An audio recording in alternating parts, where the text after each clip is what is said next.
That was a heck of a story. I don't really consider myself a storyteller, so we'll just see what happens.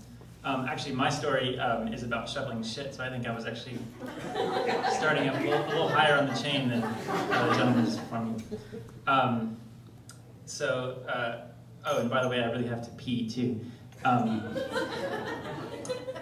was just sitting there in my seat thinking, man, I really want to tell this story, but I would really like to get up and go to the bathroom and pee, but maybe if I do, I'll miss my spot.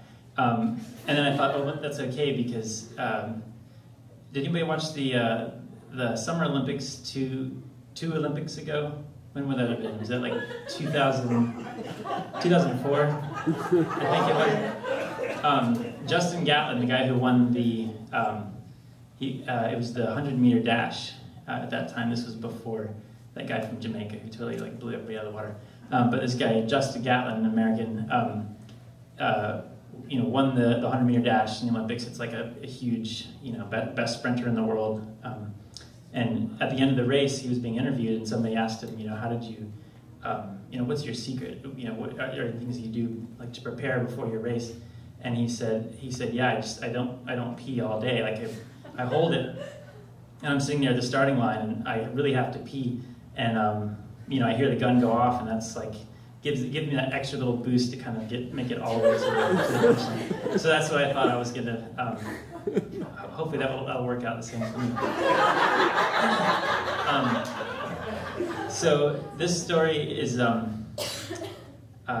it starts when I was in grad school in Boulder, Colorado, back in 2006, and I was studying mechanical engineering. I'm an engineer.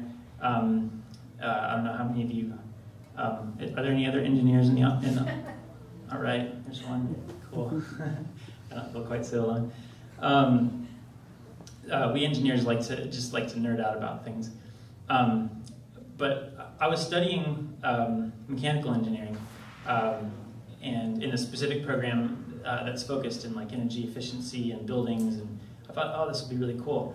And I got there, and it turns out they were studying like, they were sitting in front of computers and actually and like modeling what energy usage was going to be going on in a building. There was not actually that much real stuff going on, and I was like, well, I don't know. So I got really bored of that, and I was trying to look around for some things that might get me out of the office and out into some fresh air, doing more interesting kind of work.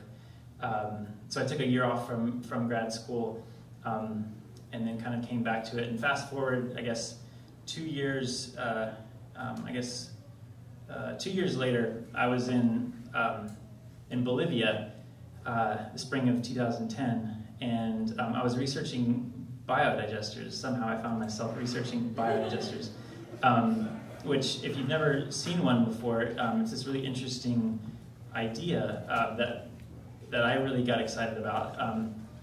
Basically, the plain and simple description of a biodigester is an enclosed container that has a mixture of poop and water, and it's enclosed in an airtight container, and there's these little microbes that live in there, and they eat the poop and water, and they produce methane gas, and that methane gas gets trapped in the bubble in the kind of the top, the airtight top that's over the digester. And so somehow I found myself way out in like rural Bolivia, researching these really like low technology, like low cost biodigesters that the farmers there were using.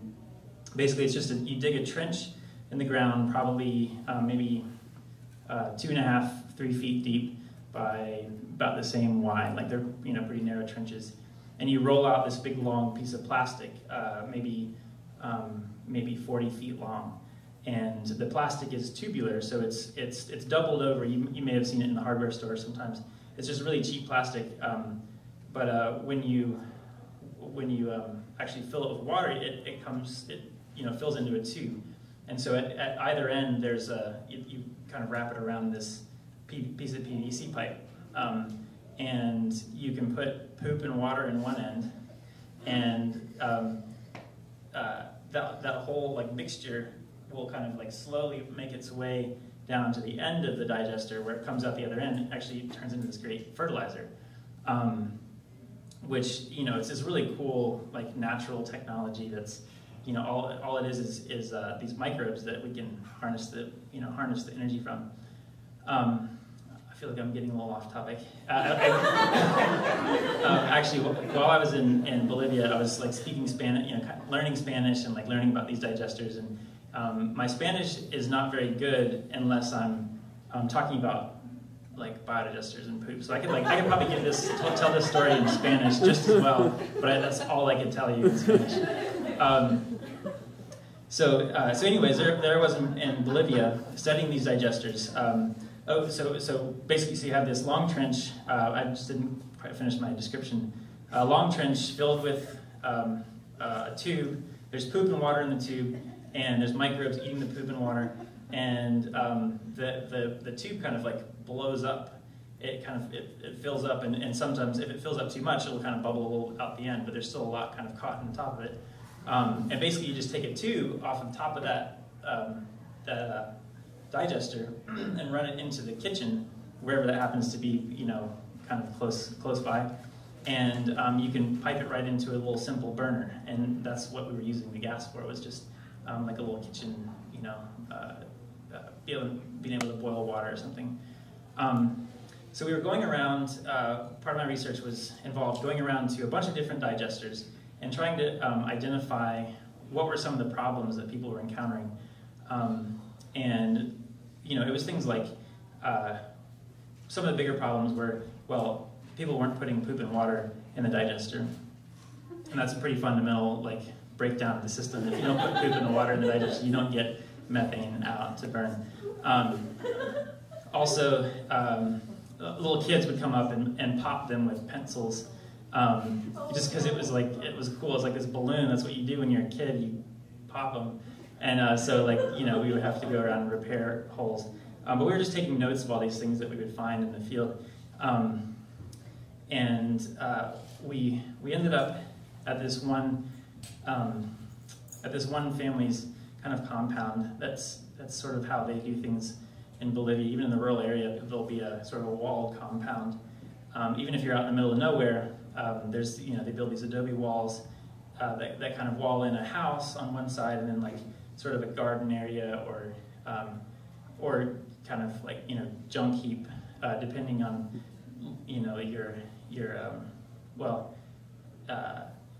definitely the poorer people were kind of tended a little closer to the sort of the junk heap description, where, you know, they just had like old plastic toys laying around, and you know, really I could barely get from one end of this compound back to the back where they had built this biodigester that I was going to go look at.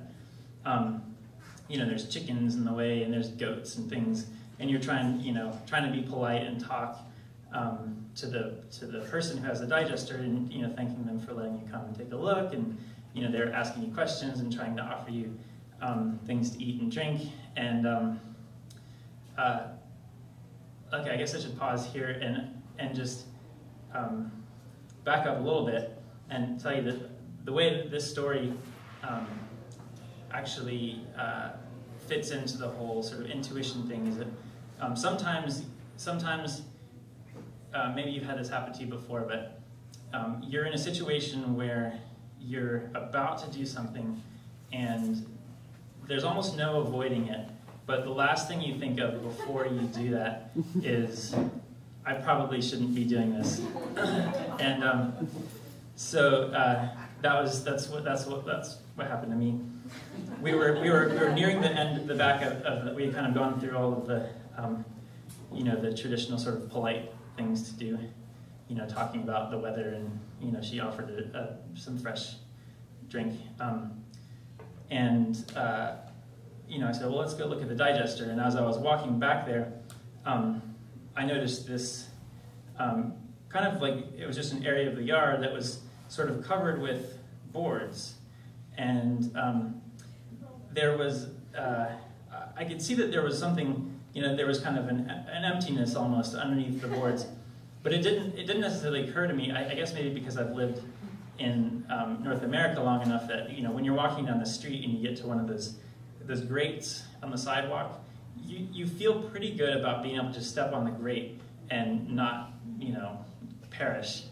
And maybe that's one of the things that a Western engineering degree taught me, was that you can step on things and they'll hold you up. So I guess you can imagine what happened. I didn't even think twice until I was waist deep in poo in water, and it wasn't cow poo in water; it was human poo in water from an old latrine that had been there, and you know, they from time to time they'll move them to different places, and they had, you know, sometime in the last couple of years moved the latrine, but then they just like put these boards over it. So you can imagine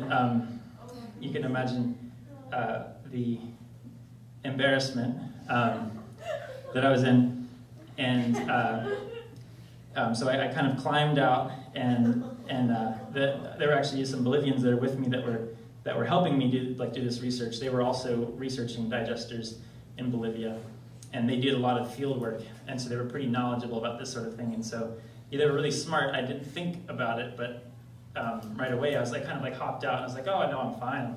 You know, really. Let's go look at the digester. And like they said, no, let's stop and make sure you didn't get any cuts. And I was like, oh yeah, that's probably a good idea.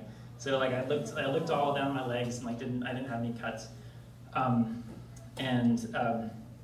Well, nearing the end of my story, the last thing that I can remember of this scene, I mean, besides just the sort of dripping wet and trying to get toweled off, the little Bolivian woman whose house we were visiting, she said, "Que vergüenza," which just means, how embarrassing. So that's my story.